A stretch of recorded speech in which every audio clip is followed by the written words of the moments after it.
Human sa pipila ka tuig nga paghulat, pag-antos ug kalisod, ani ana.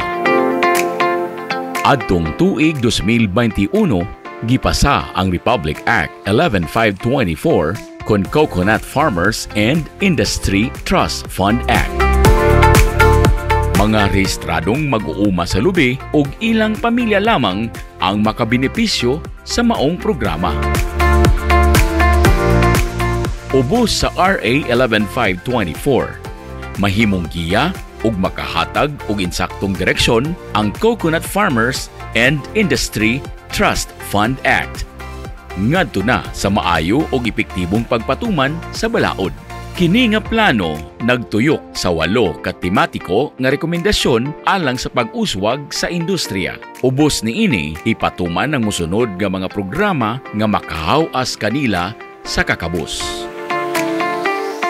Social protection nga gipatuman sa PCIC, CHED, ATI, TESDA ug PCA. Sama sa pagbansay-bansay o capacity building, scholarship alang sa mga farmers o sa ilang pamilya, crop insurance o health and medical assistance. Suporta sa pagmugna o malaho tayong pagdumala sa mga farmers organizations gikan sa CDA. Hybridization program alang sa mas taas nga ani ug kita.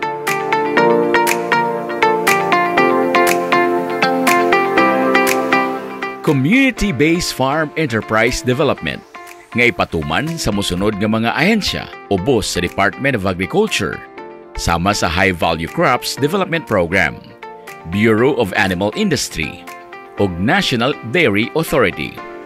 Nagkinahanglan kini og partisipasyon sa ubang mga ahensya sa gobyerno. Lakip sa maong components ang intercropping sa kakao ug kape, kahayupan ug paggatas. Integrated Coconut Processing and Downstream Products Shared Facilities for Processing nga ipatuman sa PhilMec. Nga suportahan sa mga piniling ahensya nga motabang gikan sa pagtukod sa mga pasilidad ngadto na sa pagpamaligya sa mga produkto niini sa merkado. Support services nga ipatuman sa LBP and DBP, DTI ug DPWH. Sama sa marketing and promotions, credit facilities ug infrastruktura. Gikinahanglan nga suportahan sila sa uban pa nga mga programa nga mapunduhan gawas sa maong balaod sama sa Innovative Research Program ug PCA for Institutional Transformation ug mekanismo alang sa program management, koordinasyon ug pagpatuman sa RA 11524. Kining tanan mosampot sa abunda nga produksyon sa lubi, taas nga kita ug progresibong industriya.